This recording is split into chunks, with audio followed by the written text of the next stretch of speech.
नमस्कार दोस्तों आपको अनलॉक 4 की गाइडलाइन के बारे में कुछ और अपडेट देना चाहूँगा।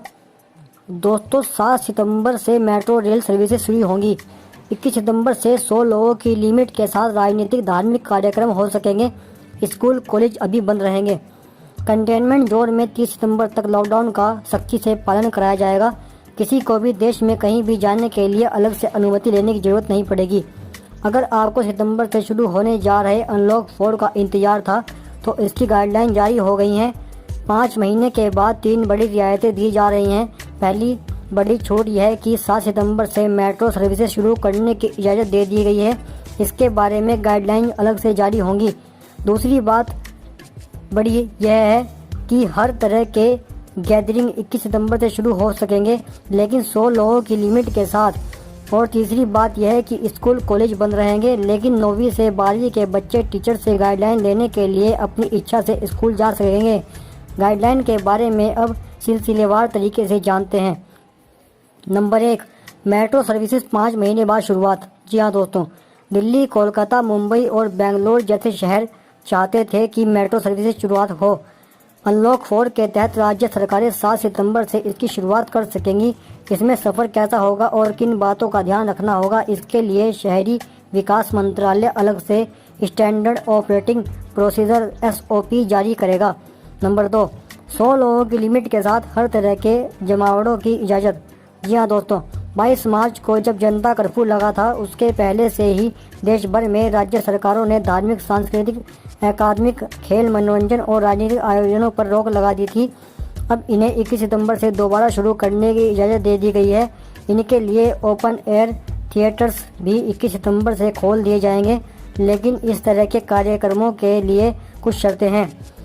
ऐसे जमावड़ों में 100 से ज़्यादा लोग इकट्ठा नहीं हो सकेंगे। जमावड़ों में शामिल होने वालों के लिए मास्क जरूरी होगा। जहां इस तरह के कार्यक्रम हो रहे हैं वहां सोशल डिस्टेंसिंग के उपाय करने जरूरी हैं। जहां जमावड़े होंगे वहां पर थर्मल स्कैनिंग और हैंड सैनिटाइज़र या हैंड वॉश की सुविधा देना जरूरी है। नंबर 3, लगभग हर घर का सवाल, स्कूल कॉलेज खुलेंगे या नहीं। इसका जवाब यह है कि गाइडलाइन में कहा गया है कि स्कूल कॉलेज एजुकेशनल और कोचिंग इंस्टीट्यूट 30 सितंबर तक बंद ही रहेंगे। हालांकि 21 सितंबर से कुछ मामलों में छूट दी जा सकती है। ऑनलाइन कोचिंग और टेली काउंसलिंग जैसे कामों के लिए 50% टीचिंग और नॉन टीचिंग स्टाफ स्कूल में बुलाया जा सकेगा। राज्य सरकारें इसकी इजाज़त दे सकती हैं। 9वीं से 12वीं के बच्चे टीचर से गाइडलाइन लेने के लिए अपनी इच्छा से स्कूल जा सकेंगे। इसके लिए उन्हें अपने पेरेंट्स या गार्जियन से लिखित रूप में मंजूरी लेनी होगी। National skill training institute, industrial training institute, ITI और शॉर्ट टर्म ट्रेनिंग सेंटर्स में ट्रेनिंग दी जा सकेगी। National institute for entrepreneurship and small business development, Indian institute of entrepreneurship में भी ट्रेनिंग शुरू की जा सकेगी।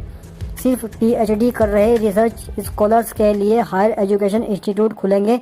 टेक्निकल और प्रोफेशनल कोर्सेज के जिन पोस्ट ग्रेजुएट स्टूडेंट के लिए लेबोरेटरी का इस्तेमाल या एक्सपेरिमेंट वर्क जरूरी है, वे कॉलेज जा सकेंगे। राज्यों से बातचीत के बाद हायर एजुकेशन डिपार्टमेंट इन्हें खोलने की इजाज़त देगा। नंबर 4, क्या अब बार बार लॉकडाउन नहीं लगेगा।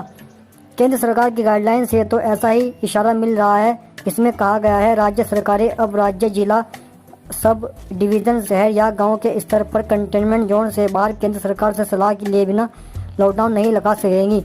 नंबर 5, देश में अभी क्या बंद रहने वाला है।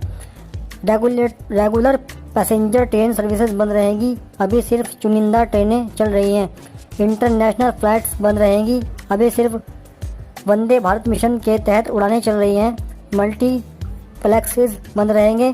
Cinema hall, swimming pool, entertainment park, cloud theatre बंद ही रहेंगे।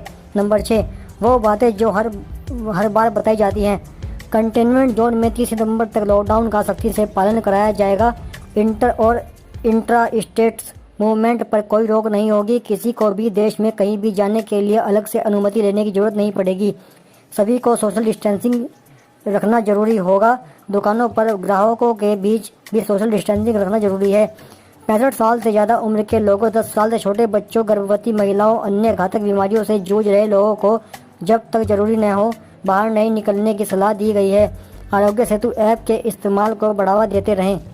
तो दोस्तों ये थी अनलॉक 4 की कुछ और गाइडलाइन जिनके बारे में हमने आपको बताया। अगर गाइडलाइन आपको अच्छी लगी हो, जानकारी आपको अच्छी लगी हो तो हमारे चैनल को सब्सक्राइब करें, साथ में घंटी वाले आइकन को भी दबा लें ताकि इस तरह की जानकारी आपको आगे ही मिलती रहे। नमस्कार दोस्तों, आपका दिन शुभ हो।